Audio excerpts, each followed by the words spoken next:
So you're ready to buy a miter saw, and that is a great thing. I think it's one of the top 3 pieces of equipment that you need in your average woodworking shop. And in this video, I'm going to show you some of the things to look out for, some of the things to consider, and some of my thoughts on what to get when you buy your first miter saw. By the way, I'm Jeremiah. I've been in the workshop for 30 years, from woodworking to aerospace, and I'll be your guide to the workshop jungle. Let's get to it.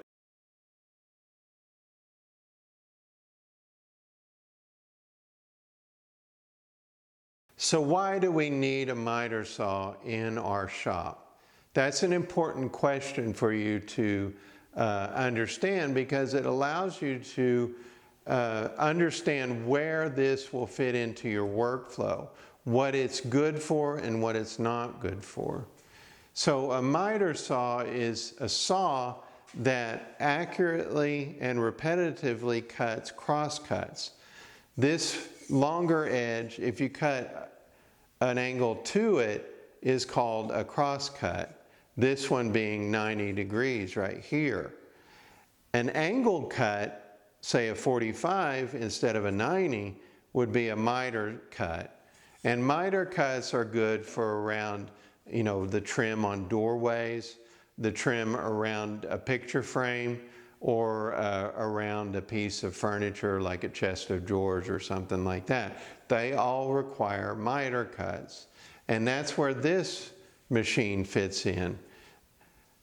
The miter saw will have an adjustable angle down here, and you can read out the angle down here on the little scale, and it allows you to do a 90-degree cut all the way to a little past a 45-degree cut for going like around a picture frame.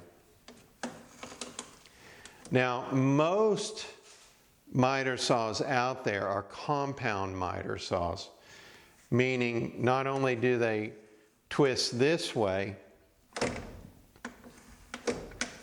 they also adjust this way. And that allows you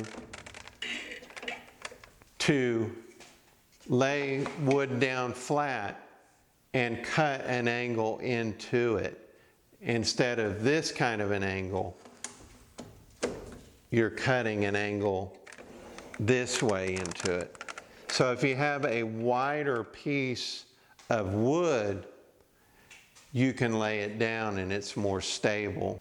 The compound is also used on crown molding when you want to cut the crown molding flat. And that's good for wider pieces of crown molding. Crown molding requires a special compound cut into it if you're cutting it flat. Now there's ways you can cut crown molding where you put it up against the fence this way and you don't need a compound cut on it.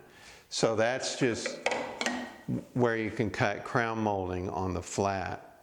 So I think the compound is definitely the way to go when buying one of these, because it allows you almost an infinite adjustment on the angle that you're cutting, and it can allow you to do some pretty cool trim features if you dial in the right angles going each way. Now this one is a sliding saw, and the sliding compound saw brings the blade out and it slides back and forth. This is a feature that I highly recommend people get, because it allows you to go from about a 6 to 7 inch wide crosscut or miter to over maybe a foot cut crosscut with the sliding saw. And I highly recommend getting a sliding compound saw. I think it's worth the extra money. It also allows you to, there's a depth adjustment here that will lock the blade and only allow it to go down a certain amount. Well, with the sliding feature, you can take little nibbles out of a piece of wood and you can create half-lap joints, or you can create grooves through pieces of wood really easy with the stop feature and the sliding feature on the saw. So the sliding saw is really, really handy, and it expands the ability of this saw to do many other cuts. The features that I don't suggest you get when you get one of these saws, I don't really suggest a 12-inch bladed compound saw. I don't like 12-inch blades. This one is a 10-inch blade on my old Hitachi. The 10-inch blades are more stable, and they create a little bit better cut when you're cutting through harder woods like oak or maple, or especially like pecan. If you're doing a compound cut in pecan, that 12-inch blade will want to wobble, and it'll create kind of a not so clean miter cut, and you'll actually have a gap in your miter that you'll have to either fill in or take out somehow.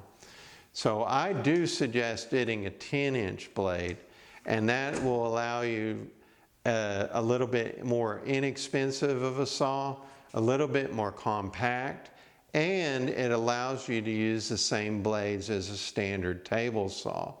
So the blade that's in this, I can use it in my table saw, and vice versa. So whenever you have interchangeability between pieces of equipment, that's always good because it saves you some money. The 12-inch blades are also more expensive, and I just really don't feel like they're really worth it. When you first get your saw, it's going to come with the blade on it, but it's probably not going to be a good blade for you. What you're going to want to get is a finer cutting blade with more teeth on it. The one that'll probably come with the saw will not have enough teeth and will cut, but the cut will be a little ragged. If you want a finer cut on it, then you want more teeth. The more teeth, the finer the cut. This one is a 10-inch blade, and it has 80 teeth on it.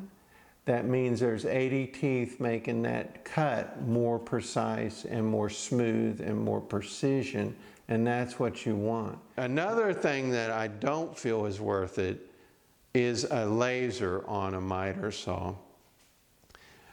You don't need a laser on a miter saw. It's a gimmick. It will help you with quick, inaccurate cuts. Other than that, it's not good. It's just a gimmick. Because when you're doing trim or you're doing furniture work, you're going to mark that piece of wood with a pencil mark, and you're going to want to cut that pencil mark in half. And when you do that, you have a really precise cut. Well, with the laser, you can't do that, because the laser is at least, maybe not quite an 1/8 inch wide, but that might as well be a mile in finish work. So it's a gimmick. So if your laser breaks on your saw is still good. This laser has been broke for, I think, 15 years, and I still cut with my saw. So, and it's still a great saw. It's an old Hitachi, which is the new Metabo, and I just looked this one up online, and they're still basically selling it for actually even a better price than when I bought this one. So I like the Metabo. There's a few other brands out there. This isn't really about what brand to get. This is about what features are worth it and what I would look for when buying a saw. So there's a lot of different good saws out there. Use your judgment, look at the reviews on it, and don't get hung up on all the gimmicks, because there's a lot of gimmicks out there I've seen. A lot of my tools are pretty old in this shop, And I've just now started looking at newer tools, and there's a lot of gimmicks out there, and so just be aware of those. When you buy a saw, you're not quite there. You still need a stand of some sort, because why you're buying this is you need the ability to cut longer pieces of wood. So you need them to be able to be supported out 4 to 6 feet on either side. You need some support, and that's why you want a miter saw, because the longer pieces of wood you can only cut on this saw. You can cut short pieces of wood like this. You can cross cut them with your miter saw, miter gauge, or your cross cut sled on your table saw. But you can't do this with a 10-foot piece of wood. You would have to have someone support it. Then you're pushing the whole thing through the blade, and it's just really unstable on a table saw. So that's where your miter saw really shines. It shines when you're cutting down longer pieces of wood, and you can do it safely and supported well and all that. So when you build your stand, you can build it out of even utility grade plywood. I used to do that all the time on the job site. You don't need a fancy stand for it at first. I mean, you can build one later. I'll probably build one in the future. But have the ability to put in stop blocks of some sort. This has a fence with a Biesmeyer stop block that I bought a long time ago, and it's adjustable, and it works really well. But you can even, if you have this utility grade stand plywood, you can even just screw down a piece of wood or clamp a piece of wood for the stop and get repetitive cuts that way. So there's a lot of different ways to do it. You can do it the fancy way like I have here, or you can just clamp a piece of wood even along the back side of the fence here. You can clamp a piece of wood, and then you have your piece stop up against it. So that allows you to do repetitive cross cuts very, very easy. And that's not so easy on the table saw. You can do it, but it's not as easy as it is on the miter saw. You may not need a miter saw if you're doing like miter cuts very infrequently, or you're doing miter cuts that are on shorter pieces of wood like this one. You can do those on the table saw. If you're doing rougher work, you can even use a crosscut sled or a crosscut jig for a circular saw. Or you can even use a hand saw in a miter box. So there's ways to work around this that you don't really need to buy one. But if you're doing more precision cuts, repetitive cuts, and on long, I would highly recommend getting a miter saw. So I hope this clears up the miter saw for you, and I hope it passes along some knowledge where you can go out and make your purchase with confidence, because this is a really handy piece of equipment for your shop. It's in my top 3 easily, and but there's a lot of things out there that are, you can skip. You don't really need them. So I hope you enjoyed this video. If you did, please like or subscribe, and we'll see you in the next video. Thank you for watching.